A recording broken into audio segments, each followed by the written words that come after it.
and he is being outside, he should go back again outside so that he cannot get into our internal network. So that is the case 4. Case 5, if our user itself wanted to access our email server itself also, he should go through this firewall itself. Sorry, this firewall, for that he will go to there and he will go there. Why? Because this is basically everybody is coming, even though including private and public. So anything the private, our internal guy comes and leaves something, some information here so that he can go it. If I'm asking him to go directly connect it, he maybe see, because the people used to say that internal attacks are more than 70%. External networks are only lesser than 30%. So more attacks will happen here, so that this firewall helps in to control such kind of network attacks are inside to these web servers, because these are all web servers hosted. If somebody is making down your website, so entire whatever that market, entire the name and fame will go out. So that's what. So these three servers are under DMG are very important to the public and should be given 24 by 7 hours. And all confidentiality integrity is must be implemented along with availability.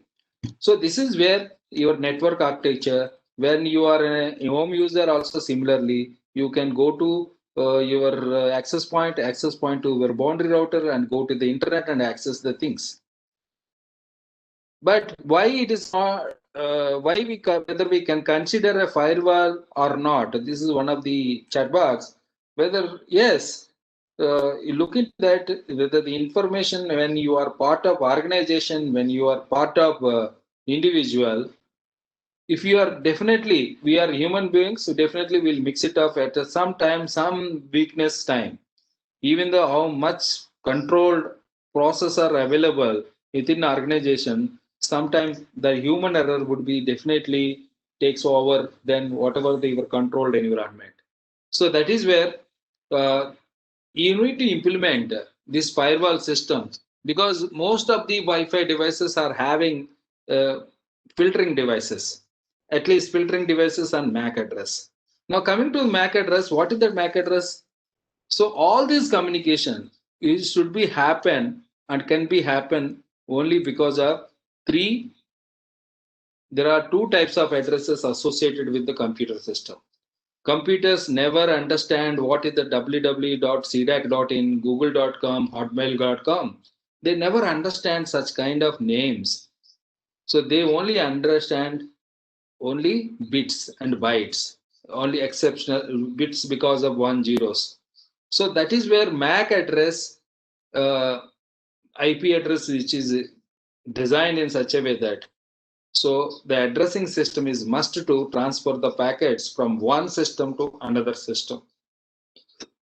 Here the point you remember it, the MAC address is 48-bit address, and it is always works peer-to-peer devices very well.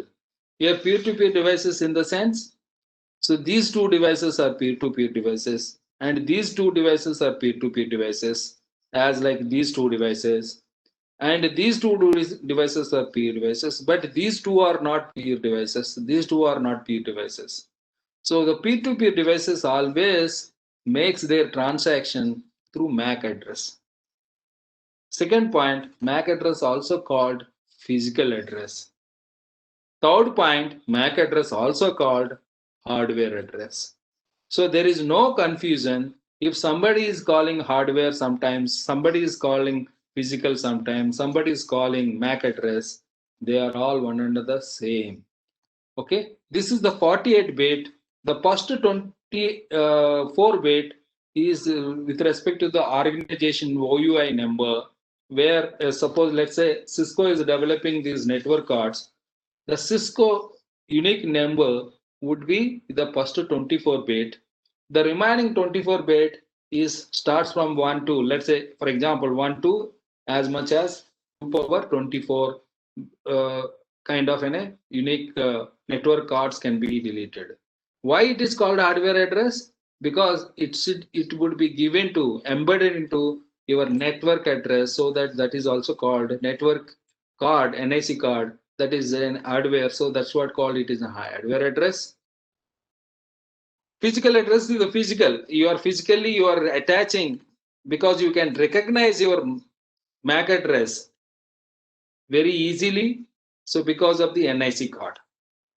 So that is where it is also called physical address. Suppose, let's say in your computer, if you remove one network card and replace another network card, whether the address changes of your computer address changes or not, please message yes or no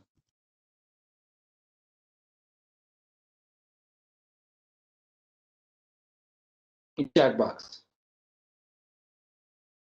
Yes, it changes because the address, physical address, belongs to network card. If you change network card and replacing another network card, definitely your computer address automatically changes, because most of the communication would be basically considered, the address is considered as about the NIC card.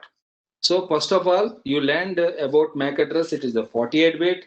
It is a 24-bit OEN number, and 24-bit is unique number, and it is attached to network card, so that it is a unique number. Even though if you are logically changes, when you restart, it adapts basically by its own embedded number itself. That's what it is. A physical, you cannot change it. And what else? It's a 48-bit address. Now, second address is IP addressing. Maybe you have seen so many times. Anybody can give example what is the IP address looks like? Whatever the IP address you know, maybe while you are working Windows, you might have typed IP config, IF config in Linux. Oh, great. 255, 258, 255.0, 192, 168, 1.1, 192, 162.2.240. Very good. So here example 192, 168, 1.1, 192.160.2.240. Which one is directly I can access internet? Which IP address if I am keeping in my system and there is a internet connectivity is there? Which one of the following 192, 168, 1.1 or Naveen Kichar told 192, 162.240? The Amit Kumar's IP address or Naveen Kichar IP address? Amit Kumar is saying agreed 192.160.2.240 itself is working. But Alok Kumar is saying what? 192.168.1.1 is it IP address or this public IP address or private IP address? Okay, very good. There is a concept of public and private IP address. So private IP address, you won't get internet directly. You require a bridge. Somebody should take you to get into the internet. However, when Mai Kumar IP address is a direct IP where you can get directly internet if you are connected physically for internet connection. So we'll come back again, but you understand that IP version 4 but 32-bit address, and it is having 4 octets. I hope that there is no need to explain the IP address, how it works and how we can recognize. If required, you just message us so that a separate class would be enabled as a separate video can be recorded. IP address is 32-bit address and MAC address is 48-bit address. These both are very important for cyber security. Of course, IP version 6 is 128-bit that we will discuss. First of all, well, let we understand because we are very close to, and most of the people known to IP version 4. So these two addressing are very much important. When any kind of network comes, that networks exchanging from one network to other network, you required IP address. This network to this network, this network to this network, this network to this network, IP address is required. But peer-to-peer, is required, only the MAC address is enough, and then you can talk to that. Now coming to the OSI layer. OSI layer, the Open System Interconnect, is basically ISO layers for networking. So because it's not the scope of the thing, but I try to explain in brief by taking an application such a way that, let example, email, if you are considering an email, whether email is application or not, or email comes into the application, presentation, or session. Anybody? Application. Very nice. So Amit Kumar said application. So anything you see in computer and you are able to run, Nishant B application. So anything we see, anything we are able to run and we are able to use, like WhatsApp, email, web browser, all are these